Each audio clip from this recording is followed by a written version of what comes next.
দিকে মৌচাকে ঢিল মারছে, আর সেই ঢিলে তারা শাহবাগে যে উপস্থিত হয়ে 8 দফা কখনো কখনো বিভিন্ন ভাবে বলছে যে বাংলাদেশে হিন্দুরা নির্যাতিত হচ্ছে। আরে ভাই, 15 বছরে আপনারা কোথায় ছিলেন যখন আমাদের উপর নির্যাতন হয়েছে?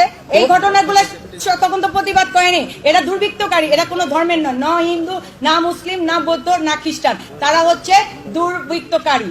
আমি এখানে একটি কথা বলতে চাই, 5 তারিখে পট পরিবর্তনের পর যখন আমি সব কয়টা মন্দিরগুলো পরিদর্শনে গেলাম, সেখানে দেখেছি মন্দির কমিটির সভাপতি, সেক্রেটারি বা বিভিন্ন যারা আছেন কমিটির, তারা মন্দিরকে অরক্ষিত অবস্থায় রেখে কোথায় পালিয়ে দিয়েছেন জানি না।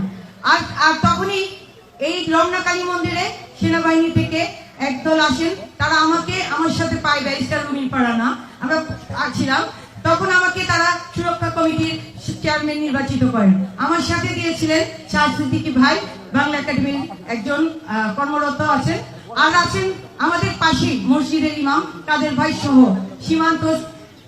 সীমান্ত, সুজন, সুরিত, এরা সবাই আমরা রাত্রে এখানে যার যার লোকবল নিয়ে এবং ইয়াং ছেলেরা, আমাদের হিন্দু কমিউনিটি না, মুসলিম ছাত্র দলের ছেলেরা এখানে এসে পাহারা দেয় প্রতিদিন রাতে, এবং সারাদিন আমরা মহানগর প্রতিটি পূজা মণ্ডপে ঘুরি।